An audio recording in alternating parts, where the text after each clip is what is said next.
If you're looking for backup for your title match at WrestleMania, you hire the part-time henchman. I am Jeremy. I'm Joanna. Casey. And Jesse. And some of us apparently have not been doing our library reading. Hey. You gotta out me on this thing, or what? Well, in case Hey, you we noticed, didn't there's name two of you, names. but yes. Besides which, it's been a busy week, a couple weeks, even though we had the weekend off. I went to Disneyland and actually took time away from the parks to go film wrestling promos for the match I have coming up this September 1st. In between actually going to Oceanside and back for wrestling training and spending time at my day job and writing up stuff for DVS, I stay a pretty busy cat. Mm-hmm. But I think the busiest among us all over the past couple weeks has been Joanna. Yes. Where Tell me. have you been? I went to Power Morphicon, and it was awesome. Okay, all right, that's a good start then. You don't want to hear, I went to Power Morphicon and the drugs are kicking in. No, it was more like, I need to drink more water. I know, you come from a nice and humid atmosphere. You don't expect California to actually sap things out of you. It was pretty humid the day that we were waiting for the bus for a couple hours in the sun, but, I mean, we kind of screwed ourselves over. I was wearing a black shirt and black shorts, just sitting there. Steak. Oh, Ooh. yeah, I could hear my skin sizzling, and I'm pretty fair-skinned, so... Well, that's when Just you try and have cover. you try and have as much fun with it as possible. You just look at your husband and say, "Why do I smell corned beef?" like, bacon? So just kind of made one of those desperate vampiric dives for shadow, just like, okay, going from this shade tree to that shade spot to that shade spot, avoiding the sunlight. But did you meet anybody interesting while you were there? Oh man, my husband and I met so many cast members from so many seasons of Power Rangers, and we actually got to party with them. They did like a 90s style prom on, I think that was Friday night. Mm-hmm. And I mean, it was way better than any prom I went to, mainly because there was alcohol involved. And they played a bunch of 90s music and some music remixes. The one cool thing was we were in line behind Ron Wasserman, and he's the composer that wrote the Mighty Morphin theme song. Mm-hmm. They played like a dance mix of it that he had remixed.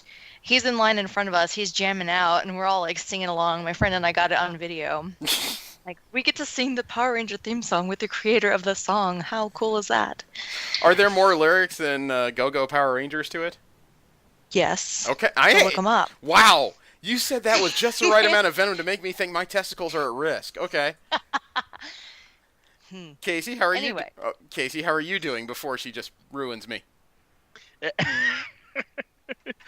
I don't have as many adventures as she's had.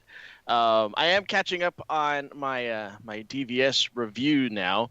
Now that I've learned the miracle that is Hemingway. Are you familiar with this thing? No, I just assumed you were going to say that you learned how to type, but okay, go ahead.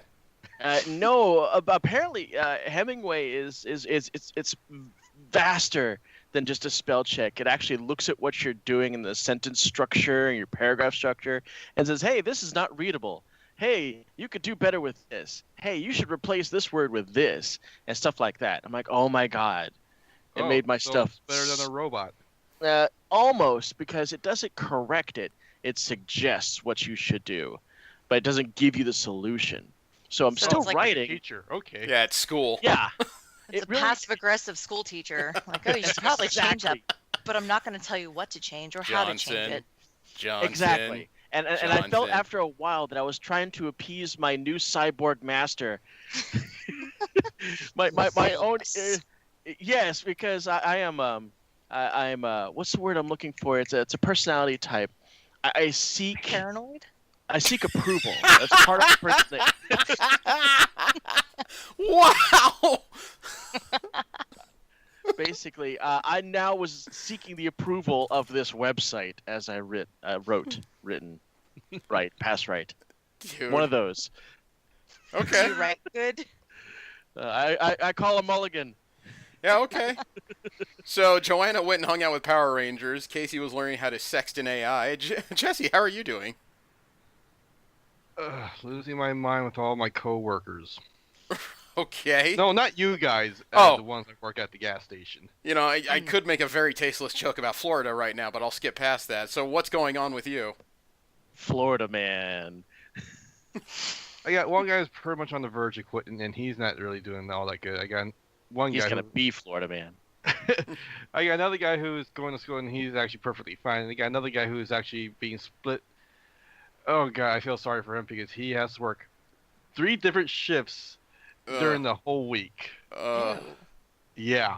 God. Well, I mean, you know, I would almost say the one guy who wants to quit, I'd just say let him. It means more money for the rest of you till they hire somebody else. Yeah, I guess, but it's still a headache. I don't disagree with you. I know what you go through being like one of the higher ups at your gas station covering shifts when people get stupid. But at the same time, this guy's already stupid and all he's doing is wasting space, really. Oh, and here's the problem because normally we have a flexible enough schedule that we can just take over stuff like that. Mm-hmm. Right now, it's not flexible. Oh. It's very rigid. Okay. Yeah, well, sounds like my personal Yeah, life, but it is. still. I went to Oceanside this past Saturday, and I am now officially more dangerous. I know how to suplex people. I can say that not as a joke, but as a statement of fact. I know how to do suplexes. So Nice. you're a Judas Priest, and now you know how to suplex people. Oh, Okay. I said suplexes. I don't just know how to suplex. I know belly to backs as well. You are the suplex. Spent a while learning the Boston Crab and the Texas Cloverleaf and a couple other things. Yeah, I'm feeling better about this, even though I still know I am the worst person that's going to be in that ring. I'm sure of that. But You're spitting out terminology that I've not heard since the late '80s. Thank you. That makes me feel so much You know, better. this actually reminds me of that MTV show they had about 10 years ago. What was it called? It was about training wrestlers. And like the winner. right. Oh, that one. Yeah, it was full of Yeah. a bunch of ripped people with self-esteem problems. Jersey Shore. It was a Jersey Shore. I remember there was this one guy on there who was trying to audition to be Colossus in the X-Men. God. The guy's name was Hawk. Yeah, that figures. Yeah, he was one of them tall, blonde-headed kids. And I think the when you won this, you got a contract with WWE, but then it turns out like most of the people that won got thrown to the junior leagues afterwards, or they wrestled once and then they quit. You know, the usual crap. I mean, the only exception to that, though, was like there was one MTV reality personality who became a big wrestler, and that's Mike Mizanin. I am not familiar with the name. I think he was on The Real World for a season or two, and then he spun that into an attempt to get into WWE, and now he's actually one of their bigger players, known as The Miz. The Miz! Yeah. I know him. Okay. But that's neither here nor there, and I could spend hours talking about my embarrassment, but we got other things to do. The subject of this week is Shade the Changing Woman from DC Comics. The first volume of it, issues 1 through 6. We'll get to that after the news of the week, and because it's been a couple weeks, the news is a little thick, but we'll work our way through it. First up is Marvel comic news, the stories and characters owned by Disney that are headed for the comic book pages. Infinity Wars is 2 issues deep, and already a couple of major characters have died. How permanently is, up to the writers at this point. But so far, the fatality list includes Star-Lord and Adam Warlock. Yeah, I knew that Adam Warlock thing was coming. But the thing is, the story I have isn't about the current state of Infinity Wars, it's the future state. The solicits for Infinity Wars number 5 have been released, and the snippet that was put out for issue number 5 out of 6 of this event series simply says, quote, introducing Loki's Cosmic Avengers, unquote.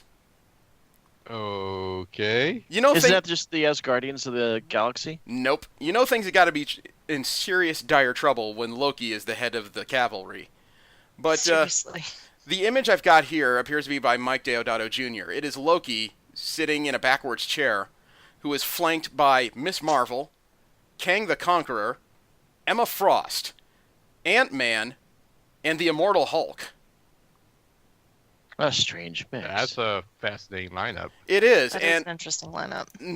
nobody in this image look like they're here by coercion or against their will. They look like they want to be there in this image. Of course, being a cover, it's somewhat pin-uppy, but I've sent the image for you guys to pour over and take a look, and they actually, when you think about the combination of abilities, they could be a pretty formidable crew, really. Oh, okay. What the hell's Ms. Marvel doing with them? I don't know. I could ask the same question about Ant-Man, and technically space is not a place that's been kind to Emma Frost, so they must have said something good to get him out there. Yeah, but hey, she does have her X button on, so I guess she's representing.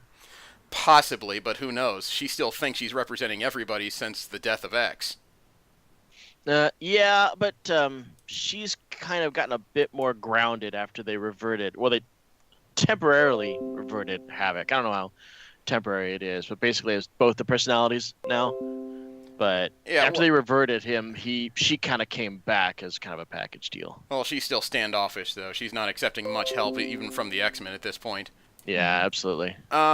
Further on, though, Marvel has also announced a couple new warps that are coming as a result of Infinity Wars, where several characters are mashed together to create something new. We've already seen examples like Soldier Supreme and the Arachnite. But a new solicit for the Infinity Warps, #1, includes the characters of the Green Widow, the Invisible Man, the Flaming Thing, and the Moon Squirrel. Oh Moon God. Squirrel. Yeah, the Green Widow is a mashup of the Black Widow and She-Hulk. The Invisible Man is Johnny Storm with invisibility powers and what appears to be stretching. I'm not sure. The Flaming Thing, you could guess who that is. Yeah. You know, Ben Grimm with both rocks and fire. And the Moon Squirrel is one of the latest Inhumans, the Moon Girl, who's been combined with the unbeatable Squirrel Girl. And the image is a bit cartoony. I'm not familiar with the artist here. It's an interesting group of unlikely mashups, though. Yeah. Huh. I also forgot that Moon Squirrel is going to come with a tippy sore. Yeah, this is kind of. I guess this is kind of silly. I don't know about Odd. silly. I just don't know what I don't know what the context is behind it. This Well, is There's a lot of silly. Fantastic Four characters in it. Yeah. You know, with the two mergers, and of course you got She-Hulk on top of that. Yeah, I really don't know what to make of this. Who's got that chime in the background? That would be me. My messenger is going nuts, and I cannot silence it. It's usually silent. I don't know what has changed, but it's just been loud since things have started. But we've discussed before how the Fantastic Four, they're returning to comics in their second issue upcoming. And we've also talked about how they can't go back to the Baxter Building because somebody bought it from Parker Industries when Spider-Man's business went under, right? Right. It turns out there is someone inhabiting that building, and they call themselves the Fantastics. Yeah. An image to them has been released with the solicits for Fantastic Four issue 4. And they're an interesting group of people that I had a little trouble pinning down. They appear to be very similar to the Fantastic Four in concept and in membership with some subtle differences. Yeah. Wow. I would almost think that's Flatman, but that looks like a black guy. It is. There's also a blonde woman who looks like Susan Storm, but we don't have an indication of her abilities on the cover. Somebody that appears to be White Rocker Ice lifting a boulder above his head, and another young lady who has some kind of skin issue, but it's hard to really remark as to what she could do. Mm-hmm. It looks like, are those snakes on her head? Or are those dreads? I don't think they're living entities of any sort, but I really can't identify what kind of hair that is. Crystal or rock formations, maybe? Possibly. Yeah. And, you know, there was really no information in there other than some character designs as to who they are, which drove people insane. But I was following a couple chats online, and somebody dropped an idea that that harkens back to Marvel Comics from almost 10 years ago that I had not put together personally. This fan on the internet thinks these four characters may be the survivors of some of the Skrull attacks on the Avengers Initiative called the Libertines. Oh, I'm sending you an that's image right. I'm sending you an image right now. The Libertines in their appearance in Avengers Initiative, and And they got really, really beaten. yeah, but it does appear to be four of their members if you take a look. True. Oh, yeah? Let's take a look at the picture. I sent it to you. I mean, most notably in the lower right-hand corner is the two-dimensional black man down there. Let's take a look. Oh, that's absolutely them. And the guy on the left is holding the boulder, and there's a There crystalline she is on the top. rock. Yeah, And then there's the other blonde chick. the four that appear to match up. The blonde is Miss America. The woman in blue, she appears to be a living diamond that they call Hope. The Crystalline. giant cold man is called Iceberg, and the flat guy is called simply 2D. He was supposed to be an update or a newer version of the 3D man. Huh. I remember Interesting. them.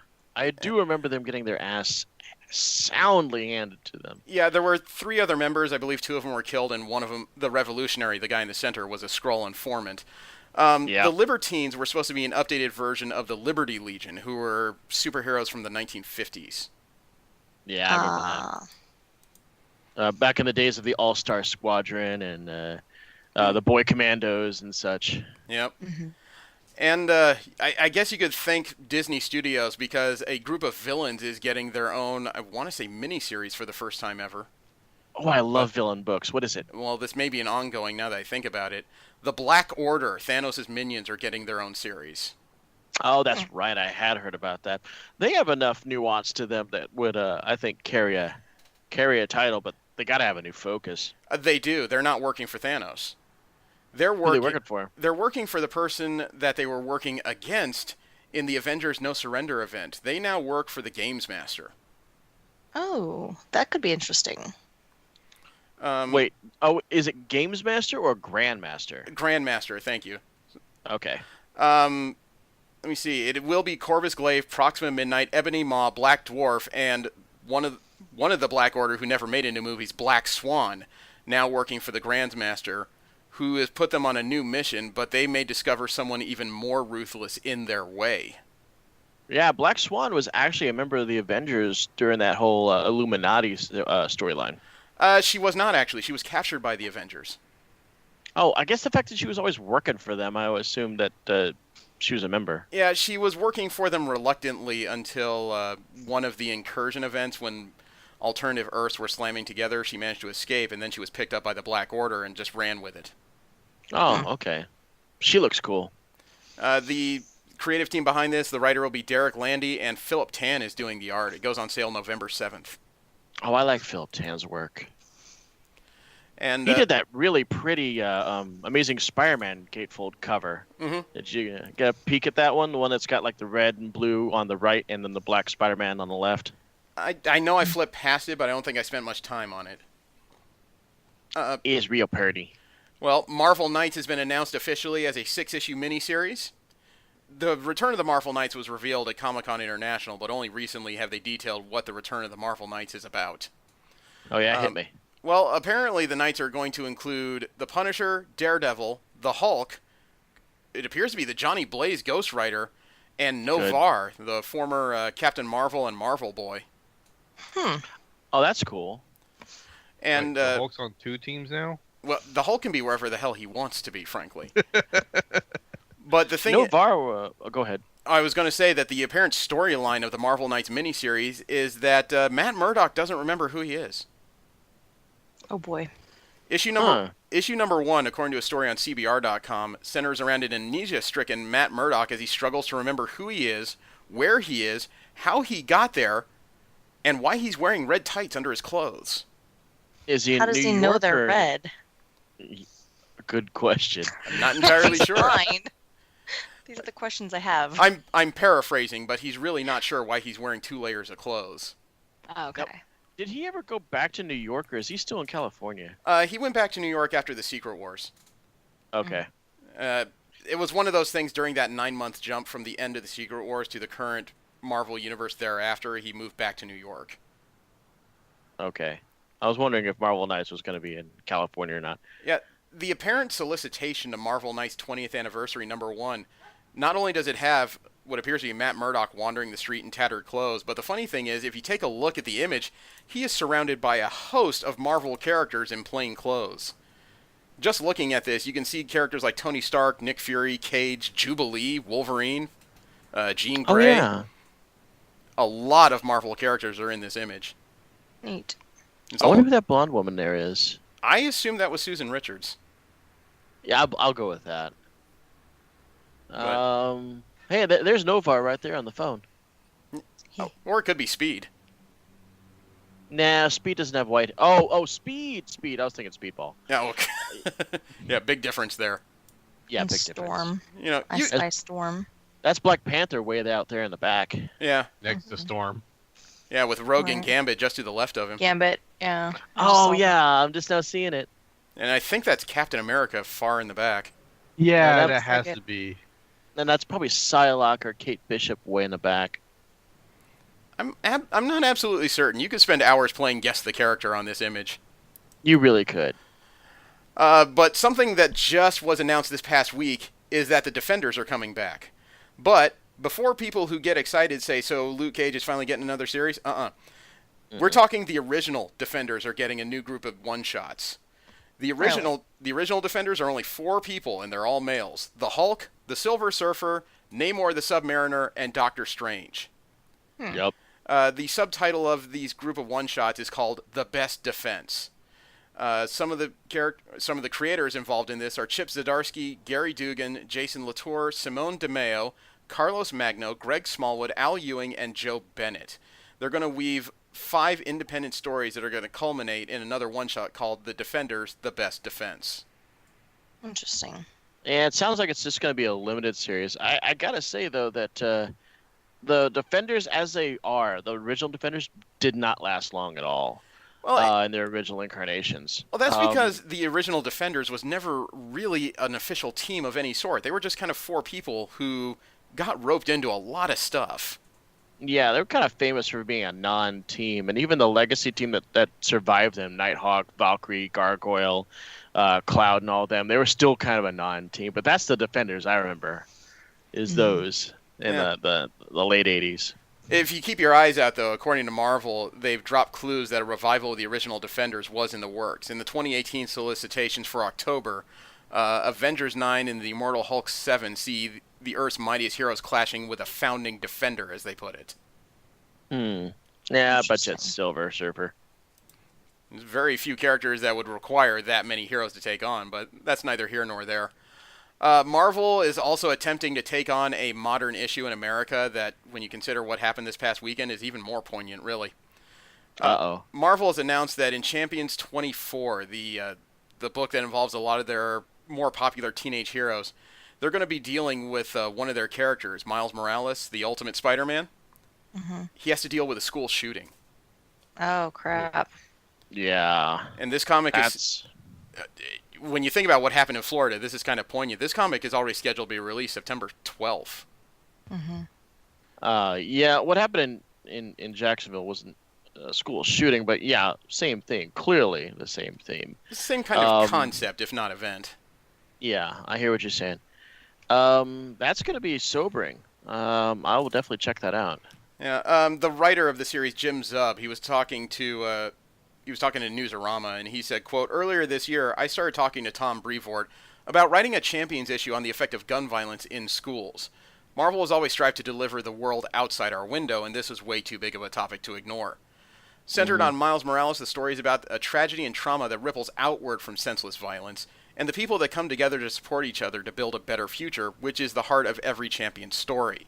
I'm incredibly proud of everyone's work on this issue, and I'm thankful we were given the chance to tell this story," unquote.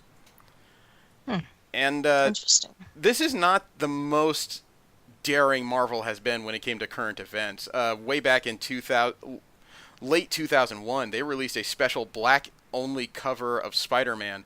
The entire issue had to deal with the fallout of 9/11 and what it meant to the Marvel Universe. You know, that's actually the very issue I was thinking as we were talking about this. One of those connected deeply to something troubling in the real world resonating in the Marvel Universe. And that was probably the single largest one. Yeah, I actually got a chance to talk to John Romita Jr. and host a panel with him, and I asked him about that in particular. And it seemed maybe it was because it was 2016, but most of the people in the crowd seemed astonished I even brought it up. I guess he didn't like to talk about it. But he said he was initially hesitant to take on the issue when Marvel proposed it, but it had to be done in a... he said it had to be done in a respectful way, but when he got the copy of the script, he said this is more than good enough, and that's when he actually started to work on the art of the issue. You know, he was convinced it was... He thought at first it was just some kind of money grab gimmick from Marvel, but he was really pleased on how it turned out.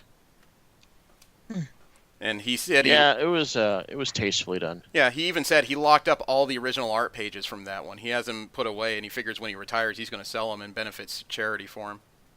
Oh, that's cool. That's cool. Also, talking about the champions, while you guys were out and I was talking to Jesse, several designs were released of the champions going to Weird World, where they're going to have medieval-style costumes of themselves. Braun is Yay. turning into an ogre. Miss Marvel, I believe, is a mage. Cool. Spider-Man is a thief, and one other, Ironheart as a knight. But Nice. when we were done, that left us with the question of what happens to the rest of the champions. There's at least 4 other members. We got an answer to 3 out of 4. Viv is turning into a clockwork. The Unstoppable Wasp is turning into a fairy. And Nova, Nice. currently depowered, is turning into a sword-swinging adventurer or warrior. I sent you That's guys. Oh cool. yeah, he had to give his helmet to the Nova Corps, if I remember. He didn't have I to. remember. He thought he was giving it over to be repaired, but as soon as the guy took it, he said, yeah, I'll fix it. But, by the way, this is a Black Nova helmet, and those are outlawed, so I'm going to hold on to this. Bye! And he shoved him through a teleportal. Oh. But, yeah, as you can see from the designs, I don't know who did the designs, but they took this assignment frackin' seriously. Oh yeah. Awesome artwork. Yeah, the Spider-Man one's really nice. I was impressed by what they did with Braun, really. I know it's kind of easy to change him from a Hulk to an ogre, but they put more thought into it than just giving him a hammer. Yeah. Marvel has it. Man thing. Well, Man-Thing is kind of the crux of it. They went to Weird World because they pissed him off, and he sent a few of their number to it already, just kind of in a tantrum. I do like the way Nova looks. That's brave. I know I'm really big on superhero design, but it's rarely ever see something that's predominantly black and blue with a green accent on it. Unless you talk about a Kardashian with bulimia, but that's another thing. Oh, dang. Speaking of the champions, one of them is getting a solo series. It was announced that Riri Williams will have her own Ironheart comic starting up soon. Neat. Yeah, I like the redesign on that. The thing is, though, the art is being done by Kevin Labranda, whom I don't know, but Eve Ewing is the writer. She is a poet and playwright. Cool. I'm not familiar with her myself. Neither am I. According to Ewing, when she was talking to the Chicago Tribune, quote, periodically I have to sit back and go, oh my gosh, I'm a Marvel writer. There's nothing more implausible and more amazing that's ever happened to me. When you're a writer, oftentimes you're grinding away, but there's a short list. You can tell your mom, grandma, or your brother, and they fully understand what it is. But this is something where everybody gets it. Everybody understands the pop culture resonance with Marvel, what it means and what it stands for, so it's really exciting, unquote. Yeah, Marvel's actually been bringing in some really strange writing. Yeah. Like young author Rainbow Rowell, who's doing Runaways. I would not have thought in a million years that she, or am I doing the right pronoun with I her? think so. I mean, every time I think about Marvel and unusual hires, I go back to writer Taneshi Coates. He wrote books. Yeah. He wrote important, not important, but was it notable, award-winning fictional books. You wouldn't think that would translate to comic books just because you got to learn to tell a story in a much shorter verse and make it fit for art to actually be done to it, and that takes a different skill set usually.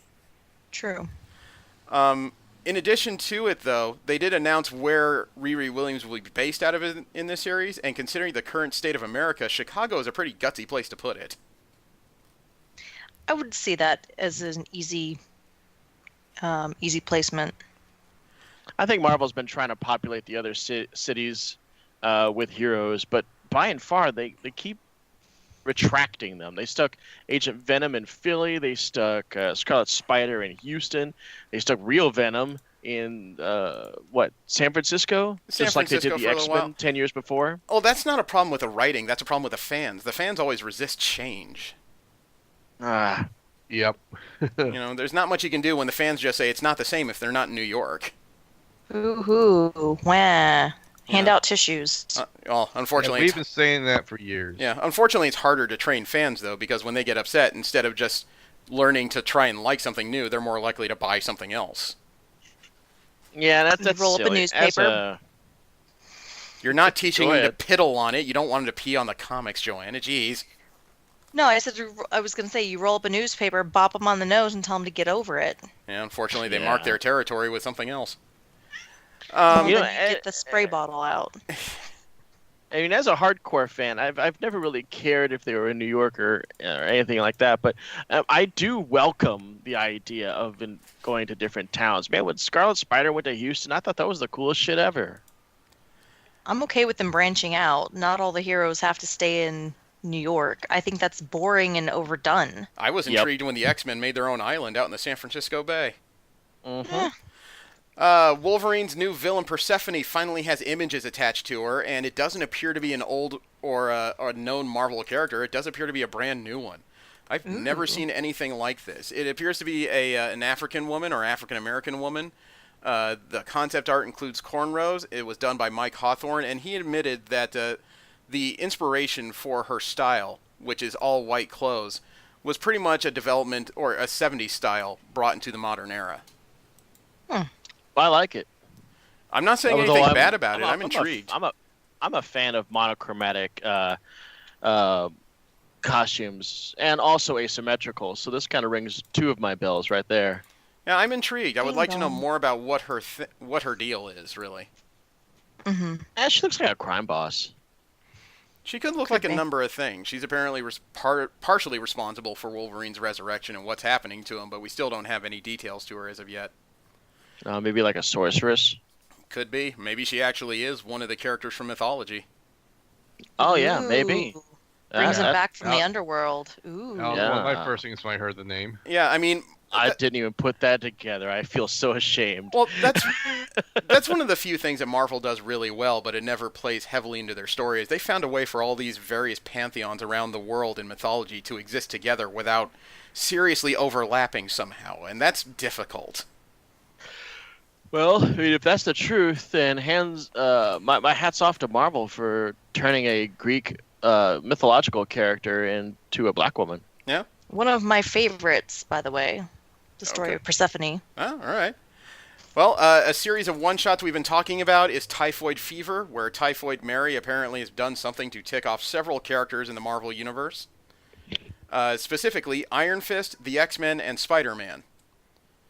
I'm sure. Oh. I'm sure there's no synergy in the fact that Typhoid Mary will be in the second season of Iron Man on Netflix soon, but that's neither here nor there. Yeah, she's actually going to be played by Alice Eve, who played Dr. Connors from Star Trek Into Darkness. Okay. Well, Iron Fist, right? yes, Iron Fist. Okay, you said Iron Man. I was like, what? I'm On sorry. Netflix? I'm sorry. That was my mistake. But Dr. Marcus, sorry. the thing is, though, the story for Typhoid Fever has been released. Apparently, Typhoid Mary has taken over a psychiatric hospital after she returned to Hell's Kitchen. Oh boy. Oh, She- that makes sense. She put herself in charge of it, and unfortunately, because she's a mutant, that drew the attention of the X-Men. And when the X-Men responded, they got into an argument with somebody else who was responding, and he started to throw webs at them. So, while the X-Men and Spider-Man both have different reasons to be there, they apparently don't agree about what to do next. Okay. The one-shot is supposed to continue the story from Typhoid Fever Spider-Man #1, which is Spider-Man teaming up with Daredevil, while the latter is trying to take down Wilson Fisk, who's currently mayor of New York City. And for those that don't know, while Typhoid Mary has never been a major feature villain in Marvel Comics, it's kind of confusing why she hasn't been. She's a mutant that is telepathic, telekinetic, and pyrokinetic. Wow. Broken up by her different personalities. Usually, yes, but as a result of her time with Weapon X, she only has one persona in her head. Oh. Oh, that's right. That's We even weird. talked about that recently. She was Weapon Zero or something like that. She was Agent Zero, yeah. Yeah, that's right. I think she was the third character to carry that name, but I don't remember specifically. But yeah, she was down to one personality in control of all of those abilities. So I guess this will technically be the first adventure of her to her own devices with all of her powers. Yeah. Marvel Comics has announced that Uncanny X-Men #1 is going to be a very, very big issue of comics with a cover price of $8.99. I really hope that entire comic is one story and they don't do what they usually do with annuals. Throw in a bunch of filler stories to fill up the pages. It's not a filler story because, again, we discussed how this is the first part of a 10-part weekly release of the first 10 issues of Uncanny X-Men that's supposed to be X-Men Disassembled. Right, I'm just hoping that the entire content is filled with that one story. Well, I believe I can't say that for sure. It's going to be an oversized issue at 72 pages, which is almost 4 times the size of a normal comic book. And you rarely ever see something that big dedicated to one story. Yeah, and Uncanny X-Men issues 2 and 3 will be 32 pages each at $3.99 for a cover price.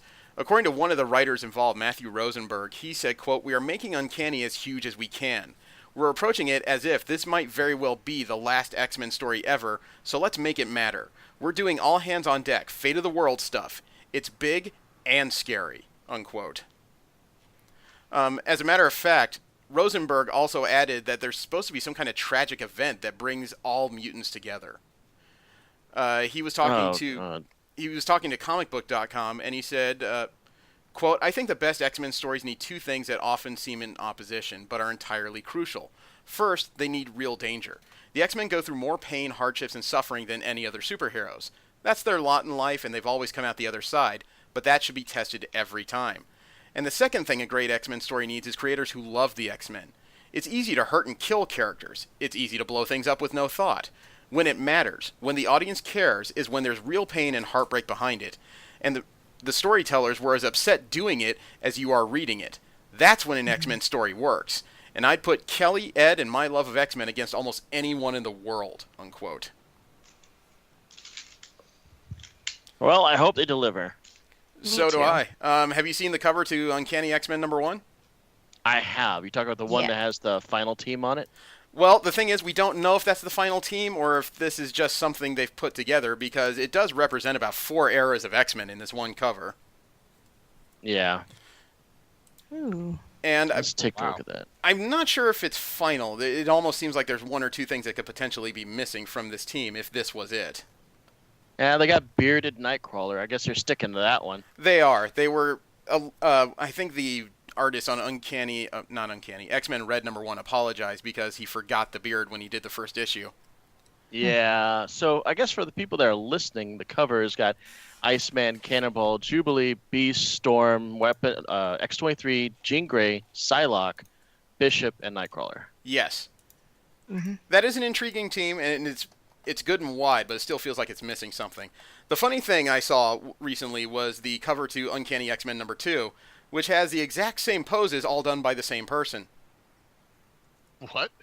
What? Take a look. I put it in the chat for you guys to check out. Because according to the cover of Uncanny X-Men #2, the team is multiple man, multiple man, multiple man, multiple man, multiple man, multiple man, multiple man, multiple man, multiple man, and Jamie Madrox. Wow. I'm saving that picture. I saw that and I'm just like, maybe I don't know the final roster of this team after all. That is comedy gold. Troll. Tra-la-la-la-la. Yeah. But Oh my actually, God. talking about the current status of the X-Men overall, I should say, Extermination 2 is supposed to come out this week. We found out from issue #1 that the mysterious hooded figure that I thought was Cyclops for a long time turned out to be a young version of Cable that killed his older self. Yeah, I saw that. Which is very cathartic. But some early pages have been released for issue #2, and it turns out the next part of young Cable's plan doesn't involve going after the youngsters right away. It involves going after a C-list Marvel character. Huh? Nah. There was a man in a supermarket who appeared to be just gathering groceries when he was suddenly hit by a taser dart in the neck. Young Cable wanted this guy because he's the next part of the plan to gather the rest of the X-Men Blue. This man's name is Calvin Rankin. Why does that sound? Oh my God, Mimic. Yep. Oh. Oh, shoot. One of the first X-Men recruited after the original 5, Mimic, the guy who can copy up to 5 other power sets at half their intensity. Did he have a beard? No. Beardless or beard? He looked perfectly normal, beardless. Oh, cool. So it's the one that was in Dark X-Men. Yeah, Okay. and he looks like young Cable took him so far by surprise. He didn't try to raise defenses. I guess Calvin's been living pretty normally since the Dark X-Men broke up. Yeah, that's a damn shame because he was actually an interesting character. Yeah, well, he got more popular after an alternative version's run in Exiles, but again, that's a longer story. Yeah. much longer. And you know what? What bugs me is the fact that all the news that talks about Cable killing Cable completely glosses over the fact that Bloodstorm also got killed in that first issue. Yeah, but and I'm going to say this, and it's going to sound cruel, but that version of Bloodstorm was never quite the original anyway. The original's been dead for quite a while. Yeah, but still, it was cool because she was part of the team and she was developing this relationship with Cyclops, and she was killed on their first date. Yeah. Come on. I just figured that was bound to end badly because sooner or later this whole Time Lost X-Men story had to end. There was no way to keep it going. I know, but still. Uh, It just seemed like she was casually killed off and moved on. Oh, hey, Cable got killed. I didn't care about that. I cared about Bloodstorm. You know, a lot of people who date Cyclops end up dead. Anyone notice that? Hey, Emma's done pretty well, actually. Oh, they come back eventually. Yeah. I think Madeline Some Pryor do. is still alive. Yeah, she's still around for Someday. sure. Unfortunately, though, another X-Man story's got to end, but it's for a more obvious reason. You knew when Logan was returning to the Marvel Universe that they pretty much used up the reasons for having Old Man Logan, the one from the alternative universe. Right. And oh, that's right. they've- I almost took your segue. Go ahead. I was going to say, they're going to start telling the end of the Old Man Logan story in a new storyline they are calling Dead Man Logan. It's going to be a special miniseries, a 12-issue miniseries by Ed Brisson and Mike Henderson, where they talk about the end of Old Man Logan. Oh. But he's not doing it by himself. He figures if he's got to check out soon, and he does not feel well, he's going to make sure that what happens to him never happens again. In his home universe, Wolverine, when he was a younger man, thought he was fighting a room full of supervillains. It turns out he was tricked by Mesmero. He was caught by the hypnotic gas, and he had actually slaughtered the entirety of the X-Men by himself. Oh. So, Old Man Logan, before he checks out, he figures he's going to take care of Mysterio in this universe. Good. Oh. Top of the order, huh? Yep. And Mysterio's been trying to keep his nose clean. But I think... Oh, yeah, there was a storyline involving Mysterio and Mysterio's daughter or something like that. Something like that, but look at it this way. Mysterio is going to be able to keep his nose clean if he no longer has it. That's quite True true. story. And I think Mysterio's daughter was not dead, so I wonder if that's going to come into play. Not sure. But it's a 12-issue mini, so there's lots of story to be told, obviously. Very true. Last up in Marvel comic news, a Marvel comic has become required reading in a California college. Cool. Which one? J. Allen West, he shared photos on Twitter of the required reading list for his literature class at Porterville College in California, and he has to read a miniseries by Tom King and Gabriel Wada called Vision. The 12-issue maxi series, technically, was an Eisner Award-winning series back in 2016, and it's been held up as a bit of a modern classic in comic books recently. It is the sleeper hit of the decade. But yeah, as part of his college course, he has to read Vision. I think Gets that's two, cool. maybe? I fully recommend it to anybody who's interested in reading comics. I don't mean superhero comics, I mean comics. And they recently re-released Vision as a Vision the Director's Cut with a bunch of extra stuff on it. So Yeah. I recommend picking that up. Yeah, the extra cut had a bunch of notes by King while he was writing the series, and a lot of concept and art and progress by Walta. Yeah, since I was a little late to the Vision game, I Little didn't know late? jack crap about it, and everybody's like, "Oh my god, it's so wonderful! What the hell's wrong with you, Casey? Why haven't you been reading this?" I'm like, "I am a scrub," so I start picking up the director's cut issues to try to redeem myself. Casey, let's be honest. You saw the Vision. It's like, okay, it's the Vision. Next. Exactly. And, I was like, okay, that's Dullsville. Oh, he's in a suburb. Okay, that's even more Dullsville. I'm picking up the 15th reboot of Captain Marvel. This totally rocks. I like how he says that as if we haven't been saying that like weekly to him. Whatever. Everybody knows my skills. I got mad cred. Yeah, we'll discuss that mad cred from your referral to this week's story, but we'll get back to that at another time. Oh, Jesus Christ. Next up is DC Comic News. We're going to talk about the stories and characters owned by AT&T and what they're bringing to the comic book pages now and in the near future. DC has announced the first details of Batman Day for September 15th, 2018. They're going to have the 5th annual festivities that include the free first chapters of Sean Murphy's Batman White Knight, Dustin Nguyen's Batman's A Little Gotham, and a preview of Brian Azzarello and Lee Bermejo's Black Label title Batman Damned, where Batman has to team up with John Constantine. Retailers will also have access to an online activity kit. There will also be a Batman digital sale by DC Comics from September 11th to September 17th, with hundreds of titles available on ReadDC.com, Comixology, Google Play, Amazon Kindle, Barnes & Noble Nook, and iTunes. Neat. They also plan to announce what they're going to do for a year-long celebration of the 80th anniversary of Batman in 2019, which will include the release of Detective Comics' 1000th issue. Wow. That's cool. So, a few more details will be announced, I'm sure, in a couple of weeks. As a result of the latest issue of Detective Comics, DC has also announced that they have a brand new Batman and the Outsiders series coming. I'm really excited about this. It's going to be released in December. It's going to be written by Brian Edward Hill, who's currently writing Detective Comics, and artist Dexter Soy, who's been working on Red Hood and the Outsiders.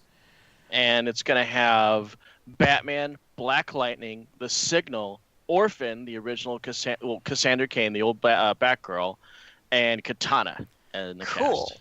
I Sounds imagine awesome.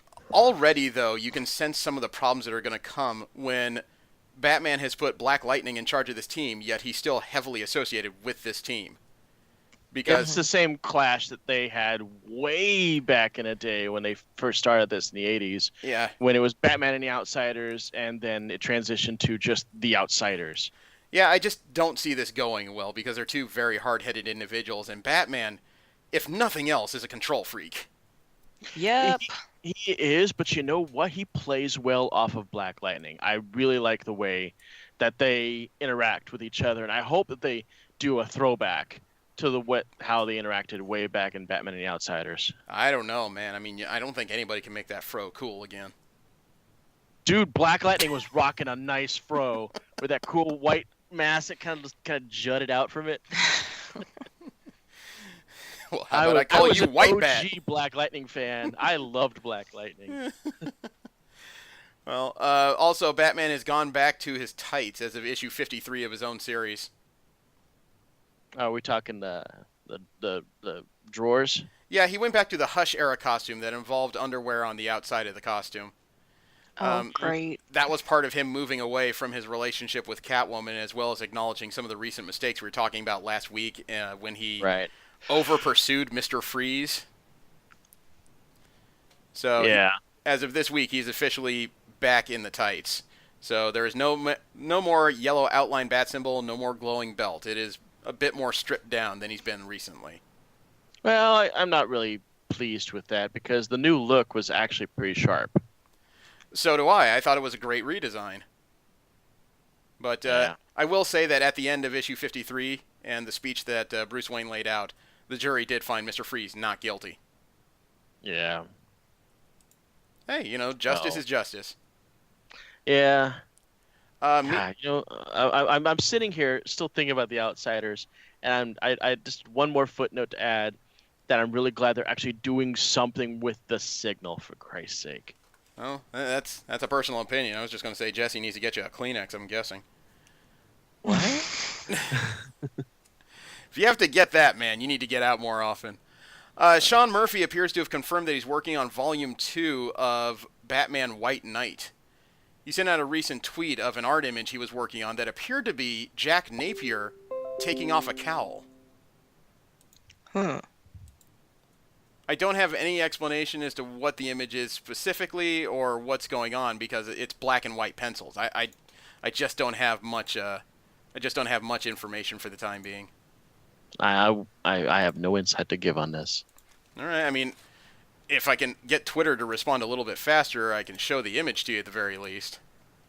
But it's just hard to... Well, actually, it's not that hard to pull apart. It does appear to be either Jack Napier or Bruce Wayne in a bat costume of some sort. And given the gloves, I'm going to guess it's Bruce Wayne, really. It doesn't have That's what I'm thinking. It doesn't have the hawkish nose of Jack Napier. It does a little bit, though. A little bit, think? but Murphy has a It's very hooked. blocky art style. His facial features tend towards square. Yeah, we should probably put a link to some of these images in the below comments or in the description of this particular video, just so people know what the hell we're talking about. Possibly, but, I give people credit and Google. We're supposed to be educating these people, not going, hey, remember that thing we told you about? Go look for it. Go look for it, kid. Wonder Woman apparently is poised to reinvent a major villain. This is the beginning of the arcs written by Miss Marvel creator G. Willow Wilson. The art's being done by Carrie Nord. And apparently Diana's latest story is going to help them reinvent a classic villain of hers in the form of Ares, the god of war. Neat. I was guessing Cheetah. I guessed wrong. I was going to guess Cheetah, too. That's her classic nemesis. Yeah. Well, according to the solicit for issue 58, quote, far below Themyscira, Ares, god of war, has been imprisoned for generations, repenting his past sins. But his new cellmate, Grail, may have an unexpected effect on him, and the plan they've come up with will change Themyscira and the world forever, unquote. Ruh-oh. Do you know who Grail is? It sounds familiar. Grail is the daughter of an Amazonian and Darkseid. Yeah. Okay. You may have seen images of her on the internet. She has gray skin, shaved like the side of one of her heads, long dark hair. Mm-hmm. You gotta make me look her up. Hold on. See? Here we Maybe go. our fans aren't the only ones that need an education. Huh? Well, DC has never been my strong point. Me neither. Well, she looks cool. I just read stuff. Yeah, you know what she looks like? She looks like Selene stole Aquaman's pitchfork. Well, the funny thing is, though, I haven't heard much. Trident. Yeah, I Nope, haven't. it's more than 3 points. It's not Trident. The character doesn't appear to have been used much since her introduction in the midst of the 52 era. She was seen a little bit during the era of Baby Darkseid, and I don't really want to get into that, but really she hasn't been used much since her introduction. Yeah. And She kind of reminds me of that one character from Sinestro Corps. Oh. She has blue skin and sharp teeth, and she's the keeper of the book. I forget her name. Oh, the one from Umbra's world. Yeah, I think so. I can never remember her name. Yeah, she definitely looks like Darkseid, though, for sure. Yeah, for sure. Well, Jeff Johns and Dale Eaglesham are getting back together after relaunching the Justice Society of America because they're the ones who are launching the first issue of Shazam. They're bringing back the former Captain Marvel from, was it Fawcett Comics, and they're putting him in his first ongoing story since the New 52, really. Is it going to be a comedy book? I don't know about comedy, but they're definitely pushing the angle of him being young and building his new family around himself. According to the solicits, that this issue is going to go on sale November 21st. Quote, teenager turned superhero Billy Bastion struggles to balance school and superheroics. Guess which one is more fun? But when Shazam unlocks a shocking deep secret within the Rock of Eternity, it challenges everything he knows about the world of magic and his family's future as its champions. Also, witness the bizarre team-up of Dr. Sivana and Mr. Mind as they set off to rebuild a society all their own. Don't miss the start of an epic run in the making as Shazam and the Seven Realms begins, unquote. And I'm sorry, it wasn't rebuild, it's to build a society all their own. Dr. Sivana and Mr. Mind are two original villains of Shazam's. Yeah, one of them is a very small, bald dude with huge teeth, and, well, Mr. Mind is a caterpillar. More or less, he's like a mind worm or something. Yeah, with a little voice box so you can hear what he's saying. Yeah, one of the things I've always had trouble with DC is their occasional holiday stories. You know, they often release Christmas one-shots involving their characters. Mm-hmm. And I'm having a little trouble trying to picture the latest one. It's called DC's Nuclear Winter Special #1. What? This is coming out in November. It's an 80-page prestige format anthology that promises to end the year with a bang. That's not my pun. It's supposed to be 10 post-apocalyptic holiday-themed stories with an all-star cast of DC characters. It's being put together by an ensemble of writers and artists. They're including Paul Dini, Cully Hammer, Steve Orlando, and more. I wonder if Commandy is going to be in there. He actually is on the cover for it. Ah, nailed it. Also on it is Batman in a gas mask and some kind of bizarre armor, Harley Quinn apparently getting a plush hyena for the holiday, and Wonder Woman with what appears to be a kangaroo on a stick. So this is how the Joker stole Christmas or something? I have no fracking clue. I mean, I I will admit openly, I'm a Marvelite. DC has not given me many good stepping stones to get into their stories.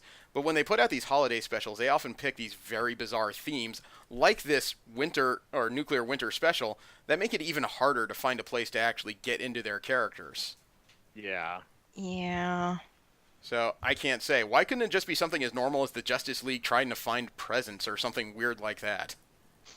Too mundane.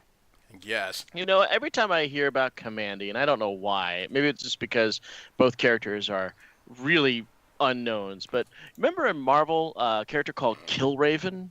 Yes, he was heavily featured in, what was it, Captain Britain and MI-13 back in like 2005. He was? Holy crap. Mm-hmm. But yeah, he was part of a future storyline which stemmed out of War of the Worlds, basically, if Mars had taken over Earth. And Killraven was he like a leader of like a slave revolt on Mars? Yeah, he carried a sword, had like a bizarre, almost He-Man style armor, except he wore pants. Yeah, it was a particularly bloody book, but yeah, I mean, no one knows about it, and it's one of those far-flung disaster dystopian future types. Oh, dude, if you want to talk about things nobody knows about, in MI-13, the latter half of their run of 12 issues involved a lot of Marvel UK. I was so excited when Killpower and Motormouth showed up. Oh, jeez, there's a callback. Isn't it, though? Right. And it would take too long to really explain in fine details, but obviously they even allowed time to pass. Motormouth had a daughter. Was it Killpower is like one of them gigantic prime-sized kind of superheroes? Yeah, he was high muscle, low brains. He hung out with Motormouth, who was a fast talker, a foul mouth talker, who, when she yelled, she produced sonic vibrations. Yeah. But anyway, moving on so we don't get too far out of left field here. The Flash apparently is going to have to regain his powers in upcoming storylines. He's going to lose access to the Speed Force, possibly due to Gorilla Grodd and the Still Force. If you don't believe me, look it up, and it would take a bit too long to explain. But while he's trying to regain his powers, he goes on a storyline called The Force Quest, where he's going to explore the Speed Force and the other forces that have recently been introduced as a result of Dark Knight's Metal, No Surrender, and other storylines within The Flash. I say this as a fan of speedsters and Flash, but heavy pass. You know what? I've been looking for a point to get into The Flash, but I kind of worry that they're overcomplicating their own mythos with this storyline just based on the synopses I read. You Yeah, see, it you and sounds I are too on the same complicated. page. Yeah, looks like we're all on the same page. This is more forces than we really needed. Yeah, I mean, just issue number 58 of The Flash, scheduled to come out November 14th. The synopsis is Force Quest Part 1. Quote, following Flash War, Barry Allen remains the Flash, but he's no longer the fastest man alive. With Hunter Zolomon on the run and new forces such as the Strength, Sage, and Still forces unleashed upon the multiverse, Barry must leave Central City behind and travel the world to learn the secret history of the Speed Force, unquote. Now, I'm a long-term reader of comics and sci-fi in general, but even my eyes started to dim a bit when I started to read about the Strength, Sage, and Still forces. Yawn. Yeah, exactly. You know, do I think the Flash is overpowered for what he is? I absolutely do. DC always just cranks up the powers on their characters. But at the same time, adding all this other stuff in the middle, this seems like this should have been an event book involving multiple characters, not the Flash alone. Exactly. Yeah. But, you know, I'm not a DC reader. That's neither here nor there, and that's just my personal opinion. They're also introducing a new Task Force, I want to say, miniseries called Suicide Squad Black Files. Apparently, this is going to be a group of stories of suicide squatters that are put together because of occult forces. The first issue has to do with two stories. The first one, called The Revenge of Cobra, written by Mike Barr and drawn by Philippe Briones, focusing on Katana being hunted by Cobra. Cobra. Yeah, I know. I'm not talking hissing guys in blue who used to fight G.I. Joe all the time. There is a DC villain named Cobra. You're talking Cobra with a K. Yes. Yeah. Cobra with a K was back in the 70s, supervillain books were the thing. I know, it sounds weird, but that's where they thrived. And Cobra was one of these supervillain books. Yeah, he wants Katana because she apparently may have accidentally killed Cobra's former girlfriend with her soul-stealing sword. Oops. So, go figure. Error. And the other story involved in this issue is Suicide Squad Black, written by Jai Nitz and drawn by Scott Eaton. It's going to revolve around the search for Sebastian Faust, one of the few American operatives in DC Comics who does arcane things, and he's gone missing. So to find Faust, Amanda Waller is assembling a mini group of Suicide Squatters, El Diablo, the Enchantress, and the Gentleman Ghost.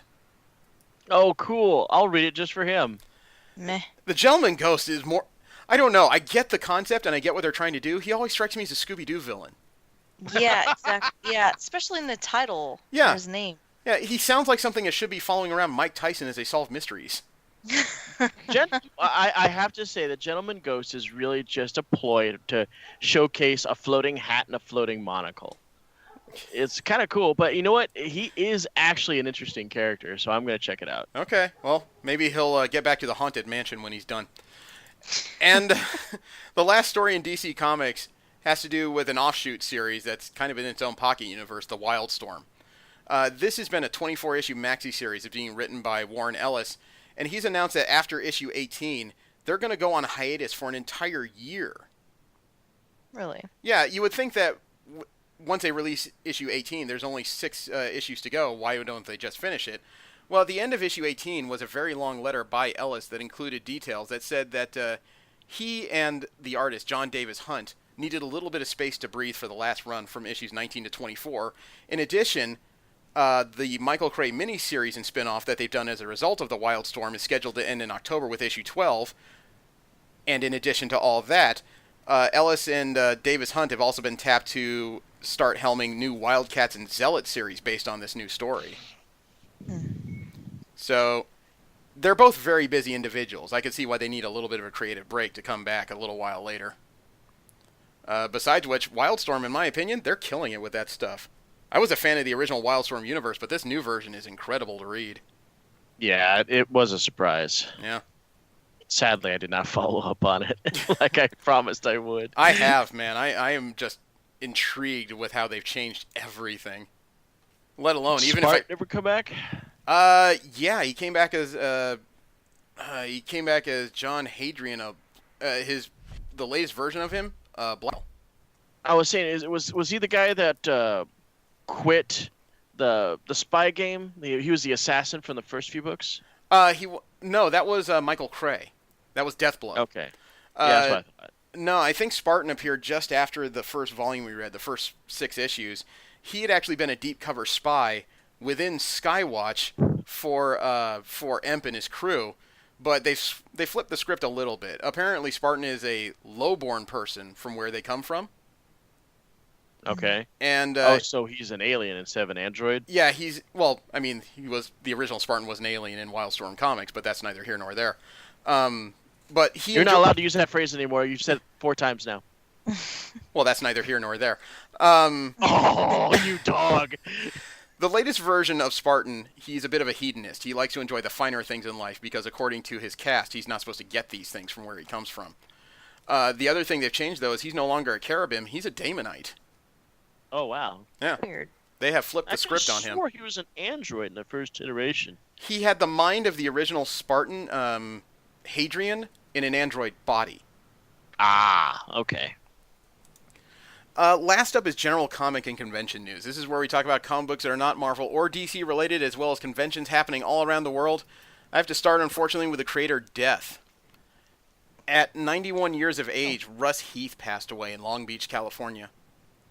You know, I have to admit, I do not know who Russ Heath is. I would not be surprised that you didn't. He was born in 1927 and broke into comic books doing Western stories for Timely Comics, which eventually became Marvel. He was one of the first guys to work on Two Gun Kid back in the day. Oh. After that, he moved on to horror and war stories. Heath worked for EC Comics for a time. And for DC Comics, he also co-created a series called The Haunted Tank. Oh, I love Haunted Tank. Yeah. And Heath also drew the first appearance of the Losers. Oh, wow. Haunted Tank, that had a Confederate officer possessing an old tank. Yep. Heath's illustrations were known outside comic books. He did panels of fighter jets for his work on DC, and those works were appropriated by Roy Lichtenstein for his paintings, including his works of Blam, Bratata, and Wham. I wonder if he ever did any Sergeant Rock. Not according to what's on the synopsis on Newsarama. He did do comic strips for Playboy magazine for a little while, and Heath lived at the Playboy Mansion for a little bit. He also did some commercial art. He was recognized in 1997 with an Inkpot Award, a 2010 Comic Art Professional Society Sergio Award, and the National Cartoonist Society's Milton Caniff Award in 2014. Oh wow, he actually also did an advertisement that ran in the 80s on the back of comics. It was a set of Roman soldiers. Mm-hmm. Here, I'll show it. I threw it into the chat there. Yeah. Oh, wrong picture. Oh, you found the Playboy stuff. Great. Okay. Yeah. Well, it's on the wiki page. He did a thing for 132-piece Roman soldiers, and it's this big spread of all these soldiers going at it, and that was on tons and tons of old school Marvel comics I used to grab at antique stores when I was a kid. Man, I just remember the ads for X-Ray Specs. I have to ask something. I don't like getting political on this show. I just like to talk entertainment. But unfortunately, our entertainment has gotten political with a particular movement. Does anyone have any strong feelings on the movement of Comicsgate? The hell is that? Is that shit that Skyver got involved in? Sort of. It's something you could say he's aligned with. I wouldn't say he's technically involved in it. Jesse, to answer your question, Comicsgate is similar to Gamersgate. You've got a group of individuals who think that a particular entertainment medium is being ruined by the inclusion of women and minorities as creators, more or less. Mm-hmm. Gamersgate was a similar thing that happened, but it's moved on to Comicsgate after the most prominent thing I remember happening was a young woman who was a creator at Marvel posted a picture of her and friends as comic geeks and creators going out to get milkshakes together, to which people started to rail that this is why comic books are being ruined. Misogyny is not political. Not typically. But the It's only a reason problem. I remember that. Yeah, I mean, I don't think anything of Comicsgate as a real viable thing. I think the more creators are involved, the more viewpoints we're going to get on something and the more stories we get. Agreed. Yeah. I only bring it up because 3 major creators came out against Comicsgate in the past week via social media. Their names are Jeff Lemire, Bill Sienkiewicz, and shoot, I forgot the latest one. I believe it was Tom Taylor, the guy who's been writing X-Men Red lately. Okay. Jeff Lemire, he's been around for quite a while, and he's worked for the bigger comic companies. Bill Sienkiewicz is one of the earlier creators who worked on the New Mutants. Yeah, he was also a really a creator over. Oh God, I'm bumbling over this. He crafted the dark look from Moon Knight. Yeah. Mm-hmm. The reason why all this has been brought up and why they've come out against it lately is because of the wife of late creator Darwin Cook. Darwin Cook had an old interview, and he had some things in it that I think were taken out of context, but people have clipped out the little parts they like, and then they posted online as to why Darwin Cook was for Comicsgate. To which Darwin Cook's wife got online and said that she can guarantee that he thought you Comicsgate idiots were a bunch of crybaby losers ruining comics because you are. Nice. So that meant Comicsgate supporters jumped on her, to which Bill Sienkiewicz and Jeff Lemire jumped in and said, no. Yeah, the whole industry needs to crush that little nugget of shit right there. Agreed. I mean, one of the people that got on Cook's wife was somebody who has the Twitter tag of nicest girl ever, ever spelled EVR. And to go to your point, Casey, one of the people she tagged in one of her posts was, quote, "I think I'm finished on this topic, but at Ethan Van Sciver, this is the kind of friend you have," unquote. Oh, I will never get over the betrayal of Ethan Van Sciver. I will never, ever heal from that. Well, there is a guy. I worship that guy. There is a guy who's getting over betrayal, and that's Stan Lee. We've discussed his ongoing personal saga between him and his former manager, Kia Morgan. We discussed how he had taken out a restraining order against Morgan that had to be rescinded because there was a question as to which lawyer was actually representing Lee and his interests.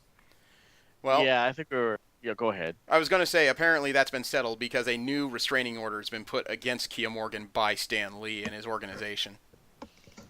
Yeah, I think we talked about that a few weeks ago. The fact that it was rescinded, it wasn't so much the fact that he changed his mind. It's just the fact that he was trying to get the hands out of that pot. Well, Right. the problem, though, was there was a little bit of confusion because there were two different lawyers who said they were representing Lee at the time that restraining order went up. That's why it was Right. rescinded, not because, like you said, not because Lee didn't want the restraining order, but just because they had to make sure that Lee's actual representative, Lee's chosen representative, was the guy who put it up. Right. Right. Right. And then eventually he settled on Robert Reynolds, which, as with him as a lawyer, still makes me laugh. Nice alliteration there. Well, I mean, Robert Reynolds is the real name of the character of the Sentry in Marvel Comics. I just think the coincidence is too funny. What the hell was Sorry. that? What was that? I'm sorry, you said one of the damned names. I hissed. Oh, is that Oh. what that was? It sounded like you blew your nose directly onto your mic. That's what it sounded like. Oh my god, how I hate him. Okay, well, How I hate that character so much. well, Kia Morgan was not the only entity that lost a legal battle this past week. Salt Lake City Comic-Con lost a big legal battle this week. Oh, is that the one against SDCC? That's the one, not necessarily. That's the one where SDCC went against them. Oh, okay. San Diego Comic-Con went after them for copyright issues. This all stems from an incident in 2014 outside San Diego Comic-Con. While the convention was going on, the people in charge of Salt Lake City Comic-Con drove a vehicle with the name of their convention on it. The problem wasn't necessarily that they were advertising. A lot of people do that outside Comic-Con. It's almost expected, right? Right. Mhm. The problem was when fans approached the vehicle with a name and the people organizing the convention questions about whether or not Salt Lake City Comic-Con and San Diego Comic-Con were related, they didn't dissuade that notion. Not good. Yeah, they left the door open for people to think that the two conventions were directly connected somehow. When But did they actively endorse it? They didn't actively endorse it, but they didn't actively deny it was the problem. Oh, okay. Yeah. Gotcha. And that let them into a legal loophole where San Diego Comic-Con and Comic-Con International basically sued them for the copyright to the Comic-Con name. This isn't Right. the first time that Comic-Con's done this to an entity, but they have put all their other legal actions regarding the words Comic-Con on hold pending the outcome of this. And a judge, they had a prior judgment against Salt Lake City Comic-Con that basically said they're not allowed to use the name. Salt Lake City decided to appeal it, and then they decided to expand the appeal and claim that San Diego Comic-Con had no rights to the copyright of the words Comic-Con. To which San Diego decided to get aggressive, and I guess the judge decided to agree with them, because in regards to the appeal, the judge basically ruled that, no, the previous decision was upheld. And Salt Lake City Comic-Con cannot use the words Comic-Con at all. Not only can they not use it going forward, they have to take back all current advertising using the words. They cannot use old printouts that they've already made using the words Comic-Con or any equivalent thereof. They can't even replace the C's with K's to get around this one like other people would. Oh, Oh, that's And They have to completely rebrand. And the judge ordered the organizers Dan Farr and Brian Brandenburg of Salt Lake Comic-Con to pay nearly $4 million in attorney fees and court costs, in addition to the $20,000 already issued in the 2017 verdict against them. Wow. Ouch. You know, Salt Lake City Comic-Con was not spanked; it was turned over and gouged. Speaking of Comic Cons, I have my own segue on that. Okay. Down here in San Antonio, we have something called Alamo City Comic Con, and we kind of had a bit of an exclusive now with Oh yeah. Arnold Schwarzenegger. Oh, neat. And on top of that, just you're thinking, oh, cool, Arnold's on the Comic Con thing. We also got Rick Moranis out of retirement. Yeah. Yeah, I saw heard your about that. post on that. Yeah, Yeah. that's super cool. Speaking of which, out in this area, in Ontario, California, one of the eastern suburbs of Los Angeles, Comic-Con Revolution for 2019 in this coming May has announced some of their guests of honor, including Amanda Conner and Jimmy Palmiotti. Oh, I would go to that. Yeah, I've I've always wanted to meet Amanda Connor. already reserved a hotel room for that convention. Nice. But If only she would come to South Texas. But to finish up the story, Salt Lake Comic Con has already changed its name to FanX Salt Lake Comic Convention. I just wonder if they'll be able to afford the advertising now that they have to pay $4 million in legal costs. Or do you want to roll the dice and try to appeal that again? I wonder if that's going Roll to for impact everybody initiative. else. Exactly. But I'm curious if it's going to affect other people that are doing that, like Alamo City for that much. I wonder about New York Comic Con. Yeah, seriously. I mean, they Jeez. don't have the same kind of personal issues with the I don't want to say deceptive, but let's say at least misleading advertising that Salt Lake City put on. But still, if the judge ruled that San Diego Comic Con has the rights to the word Comic Con and its permutations, yeah, that could affect a number of other conventions who are sitting back and waiting. Mm-hmm. There's going to be a new app on the Nintendo Switch for people who want to read comics. It's called Inky Pen. It's a new comic book subscription service that's exclusively available for the Nintendo Switch via the Nintendo eShop. It's supposed to come out in November. It is an all-you-can-read program that's going to launch simultaneously in the United States, Canada, Europe, Mexico, Russia, Africa, and Australia with a price, or I should say a monthly subscription price of $7.99 or €7.99. This fee will grant users access to the entirety of Inky Pen's catalog, which includes over 10,000 titles from publishers like IDW, Dynamite, Valiant, Les Humanidores Asociados, and Andrews McMeel. I don't think you can really be surprised that you won't hear much about Marvel or DC releases within Inky Pen. Yeah, pass. Yeah, I'm sure. I'm sure when they feel like putting things out in the Switch, they're going to put out new versions of their own apps and streaming services. Mm-hmm. Even still, with just those companies involved, that's still a deal. It is pretty good. A comic creator was also sentenced to 6 years in prison. Really? Oh, God, yeah, I heard about this. Yep, his name is Gerard Jones. He's best known for his 2004 book, Men of Tomorrow, Geeks, Gangsters, and the Birth of the Comic Book. He was arrested in December 2016 following a police investigation into a search of his San Francisco house, where they found electronic devices containing what they called tens of thousands of images and hundreds of videos containing child pornography. Oh. San Francisco police were tipped off to a video in 2016 that Gerard Jones uploaded containing child pornography to a private social media channel. That led to an investigation, led to a search, led to an arrest, and now led to a conviction. Well, good. He begins serving a prison sentence on November 30th. He also has to pay $10,200 in court costs and fines. I don't see how much jail time he's actually doing, but he will have 5 years of supervised release afterwards. He worked... wow. Gerard Jones is the co-creator of Prime for Malibu Comics. Yeah, that was the thing I was trying to remember. Yep. He worked on a number of Marvel and DC items, but, he did bad, and he's going to pay for it. Yep. There's a new Hit Girl miniseries coming called The Golden Rage of Hollywood. Is that written by Kevin Smith? It is. It's a Really? Yep. It's a 4-part story, the 4th volume of the current run of Hit Girl in in the Millerverse. I think it's just Miller Comics at this point. Oh no, it's in Image still. She's previously been in Colombia, Canada, and Rome. Now she's headed to LA, and the entirety of the 4 issues was written by Kevin Smith, who at the time of writing was recuperating in his hospital bed from his recent heart attack. Hello? Yeah. Okay, there was a lot of silence all of a sudden.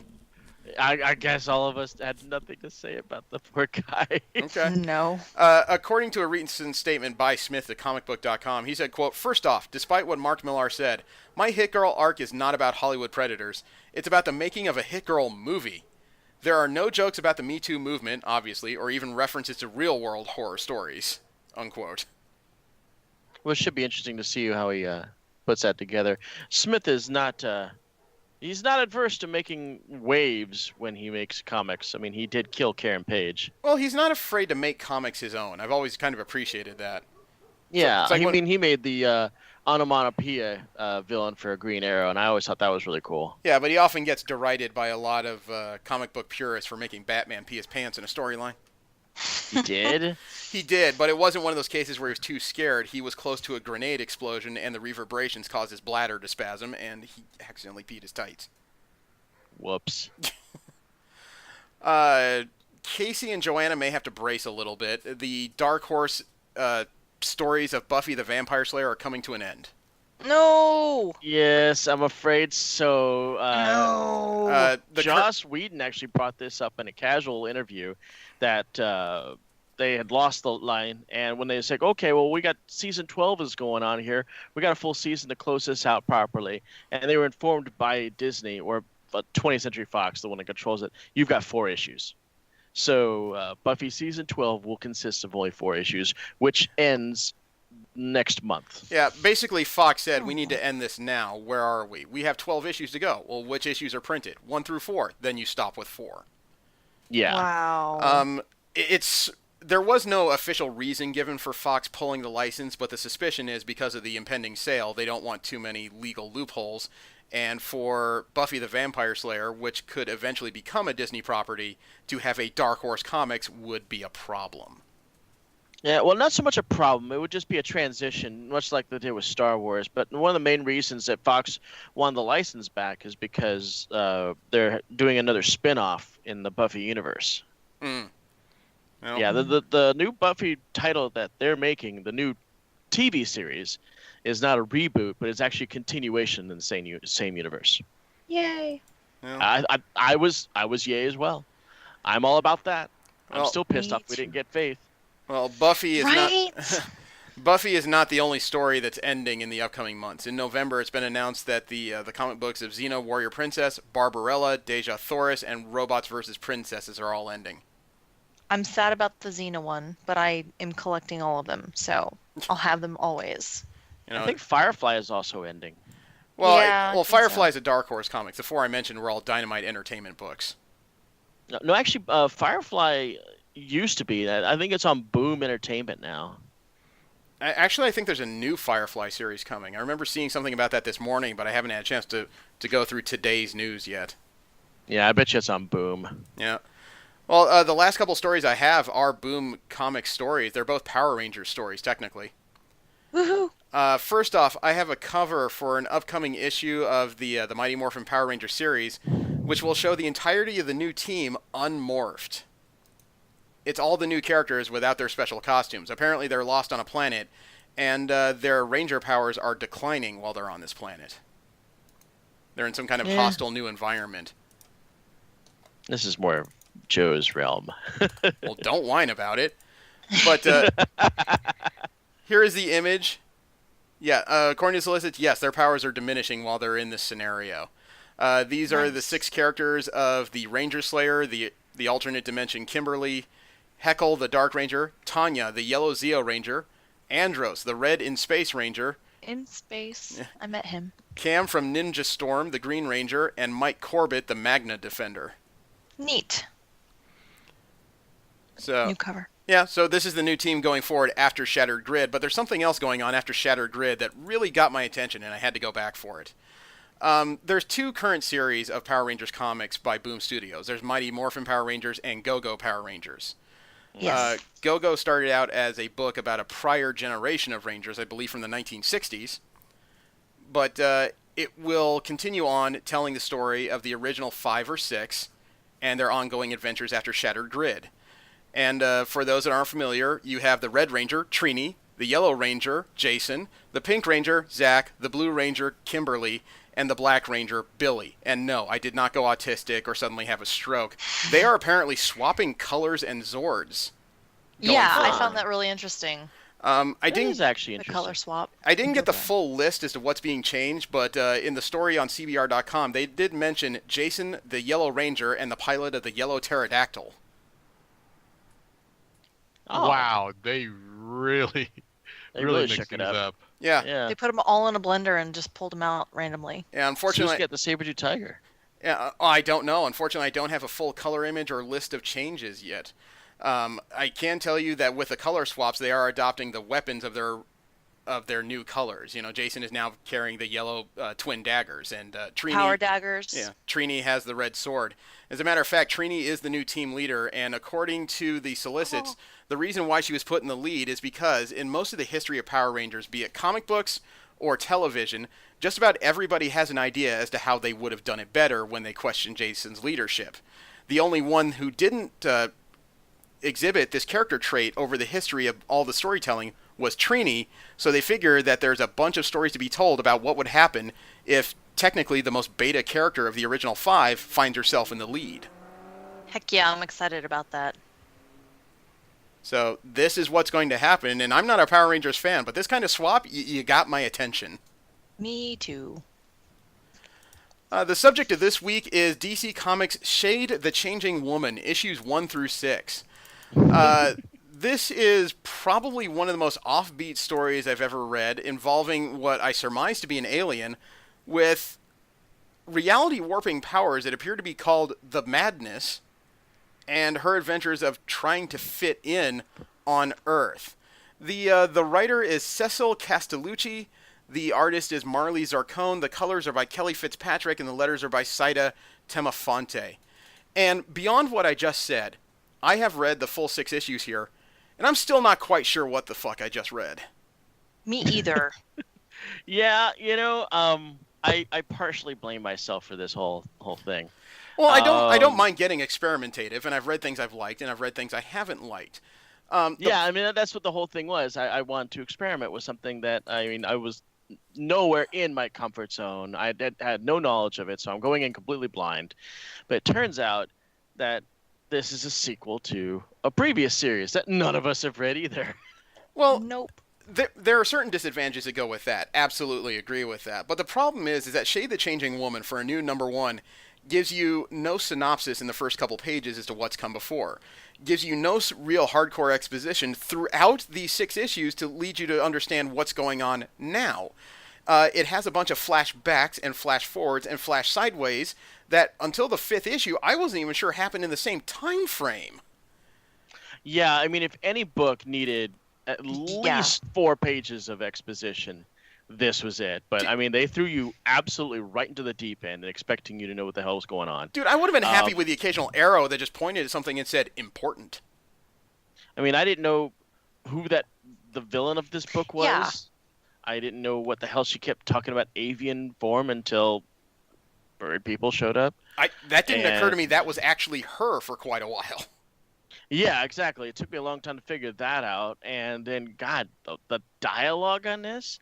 Yeah. The woman that was wrote trippy. this had to have been on some serious hallucinogenics. Yeah. And No, it kind don't of have to be on rambled like someone. hallucinogens, right, like this. Well, it kind of rambled like someone who was high that they didn't know exactly what they were saying, but they knew what they meant. Yeah. And some of the artwork was just a visual acid trip, and it was weird and it was uncomfortable. And I don't know if that was on purpose to make you feel alienated, or if it was just part of the scenery. Yeah, a lot of it, the art was conceptual more than realistic. Mhm. You know? Well, It's like, well, I must get rid of my heart. Okay, I'm going to tear it out of my chest. Okay, now I've got a hole in my chest. Well, shit. Yeah, Well- she Davy Jones'd it. yeah, the basic story, as I understood it and interpreted it anyway, appears to revolve around Shade, which is the name given to an alien who is inhabiting the body of a dead friend of a group of teenagers or early 20s characters, and how she tries to assimilate on Earth and the possible emotional pain therein. I kind of got that. The thing is, though, that is really the basis of the story from issues 1 through 6, and in between, you've got this whole, I don't know, it feels like somebody was trying to tell a story with the same kind of nuance and kitsch that you find in, like, FX's Legion or Fargo, and somehow just kind of ended up somewhere between Sesame Street and Breaking Bad. I'm really trying here. But what do you say we talk about this more in forms of sections of the book rather than the story? Because the story is really hard to parse out here. Yeah, I don't think we can really go issue by issue on this. I mean, we're just going to talk about the entire 6 parts Yeah.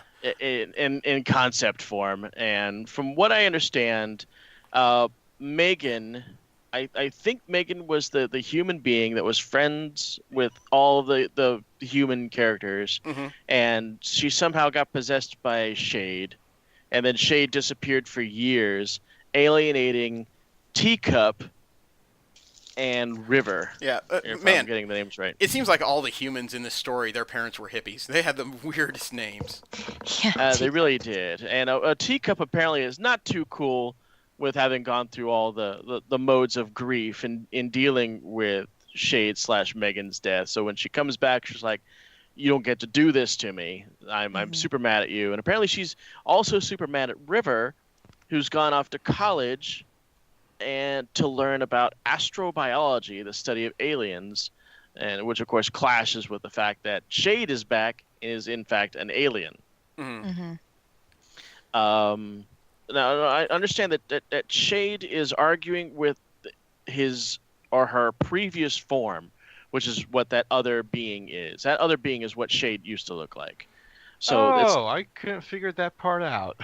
yeah, it was like that's the other version of Shade. So it's arguing with itself almost.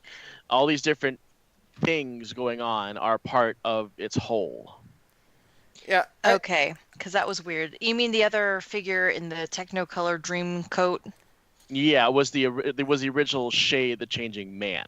Yeah, in addition to that is this newer version of itself, almost like a future version that appears to have come back to cause trouble that killed at least 2 people. I I'm kind of glad this came out under the Young Animal imprint of DC Comics, because if this all happened in the DC world proper, I was trying to figure out why no one else was responding to something apparently mauling people. Right. Yeah, which was apparently the darker aspect of this being, because it kept referring to it as Megan. But actually, now that I've said that out loud, I may be wrong. This may have been the DC Universe proper after all. It involved Green Lantern rings in this story. I was just gonna say there was Green it is Lanterns. in DC Universe proper. Then where the Yeah, hell was because, everybody? I'm surprised at least Hawkman didn't come by to find out why something had pecked 2 people to death. Right. But yeah, Shade the Changing Man is definitely in the DC universe, and apparently he disappeared / died during New 52 or something along those lines. Ugh. And yeah, I don't know what's going on with the bodies, the heartless bodies that he kept in his closet.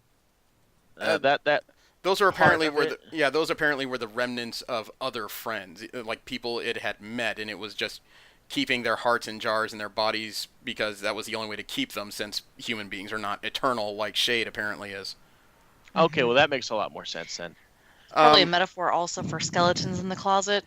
Yeah, that was one of the major problems I had with this story, was that before it really established what the story was, the writer was very busy trying to tell a lot of things through visual and contextual metaphors. Mm-hmm. You know, when your story is not already set, it's rather weird for you to go off and start telling things in very visual formats without any sort of context. Yeah. Let alone, I had a serious issue with the art in this story, like throughout. Yeah, You know, me too. I mean, they went for some psychedelic colors, but at the same time, Zarkone's art is extremely flat and two-dimensional. It's a Mike Allred spin-off. You know, like lots of modern comic book artists have their copiers. Like when in the 90s, Liefeld had those multiple Liefeld copiers. McFarlane had the same. Lee had the same. Mhm. That's what's going on here. This artist clearly is influenced by Mike Allred. Yeah, but definitely not as practiced. There was so little No. nuance to everything. It was very often a lot of characters could appear when they're laying down to be perfectly flat objects, like somebody had laid out papers. Yeah, There was no definition. There was no shading. There was no, you couldn't tell one plane from another, like what you said. When their faces, they didn't have any real shape to them, and everything was very cartoonish and simple. yeah. And a lot of characters blended together. If they were at all similar physically, it was a little difficult to tell one apart from the other. Yeah. Thank goodness the character of River was black. He actually stuck out compared to a lot of them. Yeah. And any brown-haired white male in that story looked exactly the same as all of the others. Mhm. Yep, And they did. I couldn't tell what the hell was going on. I want this to be a longer review, but unfortunately, Shade the Changing Woman in these first 6 issues, the story was very consistent, but it just was not clear. Right. Yeah, there's not really a lot to mull over because they spent several pages just showing you concepts that could be easily gone over in one page. Yeah, Mhm. So I also don't think it helped that in, I want to say, 4 out of these 6 issues, there was some kind of side story at the back that apparently may have been important to the story, but I tend to gloss over side stories and just go for the main stuff. Mm-hmm. I glossed over the main story, but that glossed over main backup story explains kind of the beginnings of the villain of this book, the homicidal kid, Yeah, one of and them also anyway. explains how the Green Lantern got his ring. Right. The worst part is, though, now that I know that, I don't really care enough to go back and find out any of it. I don't either. I guess we could just go straight to the reviews on this one. It sounds like it is. I'll let you start. Go ahead. I as artistic as this is attempting to be, as deep as it's really trying to be, the fact that it tried to reshape itself with not only a brand new title, completely different from the previous, it also rebooted itself from a one. The writer, and I hate to sound arrogant about this, but the writer's responsibility to explain to me what the hell is going on here, and the writer decided not to do that.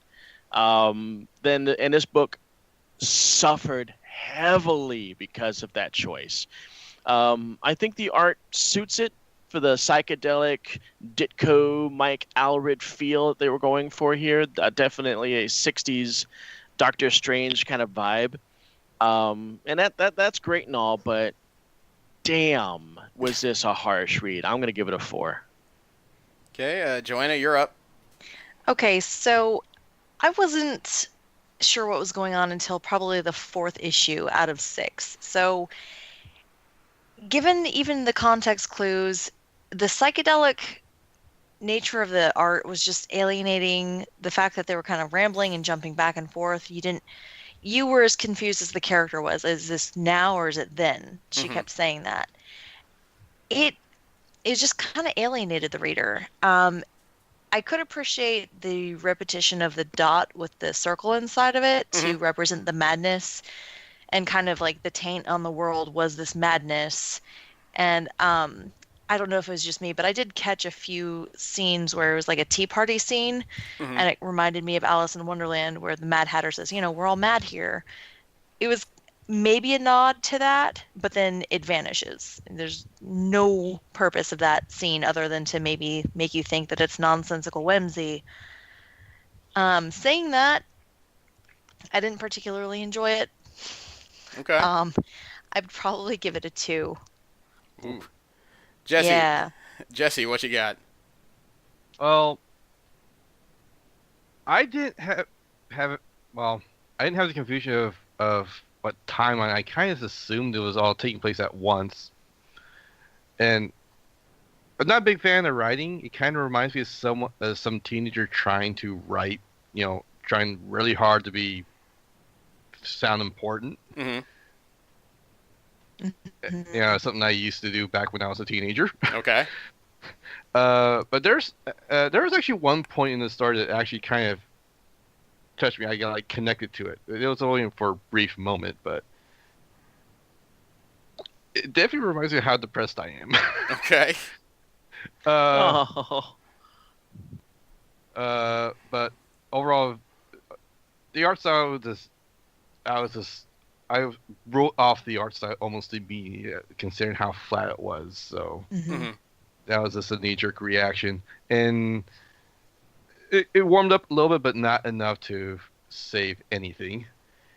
The writing, some of the writing was good. A lot of the writing was just very bare bones and not imaginative at all. Okay. So, what would you rate on a scale of 1 to 10? I think I'll split the difference to go 3. Okay. I've tried to think for a while about how to put this into simple words, but reading Shade the Changing Woman, it's a lot like being invited to go out to a movie, but before you get there, your date makes a hard turn and suddenly takes you to a beat poetry slam. You are not prepared for the change in genres and feelings. You don't quite know how to respond once you're there, and unless the coffee is good, you're just not interested in general. As the others have said, the art is extremely flat. There's no color shading or gradients, and the artist doesn't really know what to do with a three-dimensional plane. On top of which, I also got the feeling that the writer had a high idea of what they were shooting for, but they didn't quite explain it very well to the artist, so he was always kind of stuck as to what to do. The dialogue by the characters was inconsistent. Sometimes it seemed like they were talking to each other. Other times it seems like somebody was trying to rewrite Shakespeare at their best opportunity. And Shade's abilities, even though they're on display throughout the story, are not very well defined in scope or scale. So I really don't have much to be able to latch onto here. And I can't think of anyone, even people I know who enjoy offbeat stories, that I could give this to without them trying to set my house on fire. So I would have to agree with Joanna. This is a 2. I mean, the best I can say is it's in English. Yeah, I guess we have to agree that Shay the Changing Woman is probably the worst thing we've ever reviewed. Yeah, Yeah. by far. Not sure it's the worst thing I've read. But It's not the worst thing I've ever read, but it's the worst thing we've ever reviewed. That's for sure. Yeah, I have to agree with that. I do have something I want to refer to for next week, and I want to refer Volume 1 of Rat Queens. And I say that with a couple of caveats. It's a series I enjoy that I don't think is shared enough. I think people would really enjoy it if they got a chance to read it. But also, I have read it before, and I need to refer this for this particular weekend because I have to wrestle September 1st, and my brain is going to be pretty engaged during the days I usually reserve for my comic reading. And the week after Rat Queens, we're going to review the first story arc for Preacher. Yes. Yeah, I agreed to that with Casey early on because I didn't want a whole lot of screaming about taking over Choice for this week. But I very much want to introduce Preacher, something I truly love, and I mean, like Jeremy, I want to review something I've read and I enjoy. Okay. And I fucking love Preacher. Preacher is probably my single favorite comic book non-superhero of all time, hands down. And now that that's been said, I do want to put something out there that now we know we're going to read for the next 2 weeks. That's good. That gives me a chance to prepare. But now that both Casey and I have made very personal decisions on what to read, I want to open the door so that during the next couple weeks, both Joanna and Jesse spend some time thinking about what they may want to read or refer. Can't take I already know. Yeah, can't take it all over for all time. No, I've been thinking about this one, and I think I'd like to read the first 6 issues of the new Xena series. Ooh, okay, that's way outside my box. who does that?